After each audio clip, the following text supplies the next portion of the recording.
साथियों, यदि आपके वीएलओ क्षेत्र में किसी मतदाता की मृत्यु हो चुकी है और आपको उनका एसआईआर फॉर्म भरना है, तो ये वीडियो आपके लिए है। नमस्कार साथियों, स्वागत है आपका इस वीडियो में। साथियों, ये फॉर्म हमारे यहाँ एक मतदाता का है जिनका स्वर्गवास हो चुका है। अब इनका फॉर्म वीएलओ ऐप में हम कैसे एंट्री करेंगे, वो चीज़ देखते हैं। वीएलओ ऐप में एंट्री करने से पहले हम इस फॉर्म पर एक छोटी सी टिप्पणी लिखेंगे। हमने लिखा है मतदाता, यहाँ मतदाता का नाम और वाइफ ऑफ, यानी मतदाता का लगभग 2 माह पूर्व स्वर्गवास हो चुका है। इसके नीचे बीएलओ के साइन और बाकी यहाँ बीएलओ के साइन। अब ये फॉर्म हमने इनके परिजनों को दे दिया था, तो उनके परिजनों ने भी यहाँ हस्ताक्षर किए हैं और कुछ डिटेल उन्होंने भर दी है। कोई दिक्कत नहीं है, अगर ये डिटेल भरी है तो ठीक है, नहीं भरा है तब भी कोई प्रॉब्लम नहीं है। हाँ, इस फॉर्म को हम अनकलेक्टेड कैटेगरी में डालेंगे, यानी अप्राप्त दिखाएंगे। क्यों? मतदाता का स्वर्गवास हो चुका है और उसका कारण क्या है वो हमें बताना पड़ेगा, तो इस पे एक टिप्पणी लिखनी है। ये टिप्पणी जरूरी है। अब ये कैसी क्या लिखनी है, इसका कोई स्टैंडर्ड हमें नहीं मिला है, आप अपने हिसाब से लिख सकते हैं, बस कारण पता होना चाहिए। तो अब इसकी एंट्री हम कैसे करेंगे वो चीज देखते हैं। सबसे पहले हमने अपना बीएलओ ऐप खोला और इसके अंदर हम जाएंगे एसआईआर में, ये तो आपको ज्ञात ही होगा। इसके बाद भाषा चुननी है, अपने हिसाब से चुन लो जो सही लगता है। उसके बाद हमारा जो पेज खुला, यहाँ हम जाएंगे गणना प्रपत्र भरें, क्योंकि अब ये तो हमें इनका गणना प्रपत्र भरना ही है। गणना प्रपत्र भरने खुलेगा तो यहाँ पर या तो हम इसको ऊपर करके इसमें ढूंढें हमारे मतदाता कहाँ है, या यहाँ पर मतदाता का इपिक नंबर या क्रमांक कुछ भी टाइप कर लें, डिस्प्ले पे आ जाएगा, या क्यूआर कोड से देख लें। हमें क्यूआर कोड बढ़िया लगता है, हमने क्यूआर कोड से स्कैन किया। स्कैन करने के बाद हमारा कैमरा खुला, नीचे हमने फॉर्म रखा जिसका क्यूआर कोड स्कैन किया। क्यूआर कोड स्कैन होने के बाद मतदाता का डिटेल हमारे सामने डिस्प्ले पर आ गया।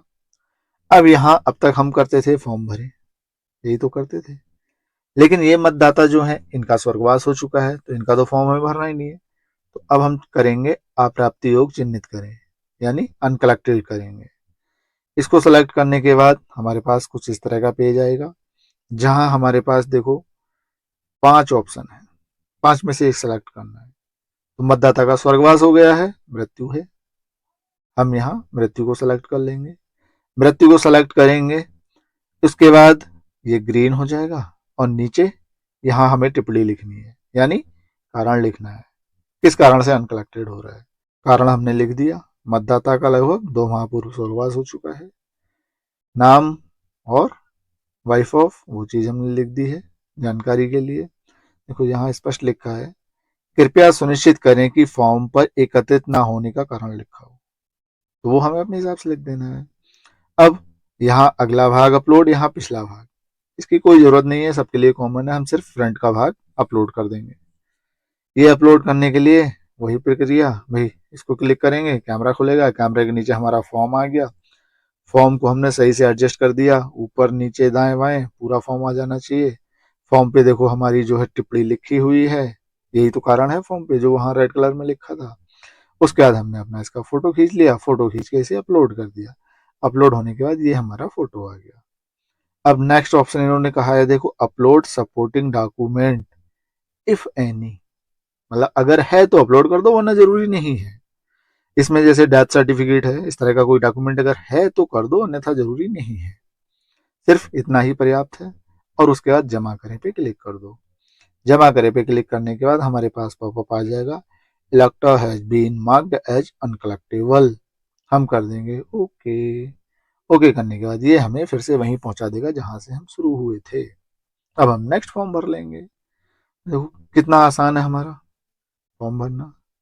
बाकी अगर आपको अभी भी समस्या है तो चलते हैं एक बार बीएलओ ऐप में और वहां लाइव भर के दिखाते हैं कैसे क्या है। बीएलओ ऐप खोला और उसमें एसआईआर पे क्लिक किया, भाषा सेलेक्ट की।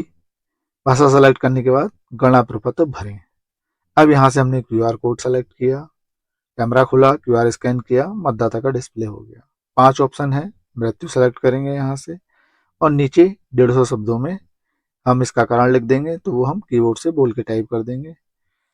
अब बोलकर टाइप करने में जो एरर आई उसको हम अपने हाथ से सुधार देंगे और सुधारने के बाद में नीचे यहाँ पर जो हमारा फॉर्म था उसका फोटो खींच के लगाएंगे, सिर्फ फ्रंट साइज का, बैक साइड का नहीं। हमने कैमरा खोला, ये फॉर्म रखा, फोटो खींचा, रिव्यू देखा, सही किया और ये हमारा फोटो अपलोड हो गया। अपलोड होने के बाद ये हमारा गया front side, back side upload करने की जरूरत नहीं, कोई सपोर्टिंग डॉक्यूमेंट अपलोड करो अन्यथा सबमिट कर दो। हमने कहा ठीक है, हमारा सबमिट हो गया। इसने हमें वापस फिर वहीं भेज दिया जहां से हम शुरू हुए थे। देखो कितना आसान है फॉर्म भरना, कोई दिक्कत वाली बात नहीं। फिर भी अगर कोई कंफ्यूजन या समस्या है तो आप कमेंट बॉक्स में पूछ सकते हैं, मैं हर संभव कोशिश करूंगा आपकी मदद करने की। बाकी वीडियो में यहाँ तक बने रहने के लिए बहुत बहुत धन्यवाद।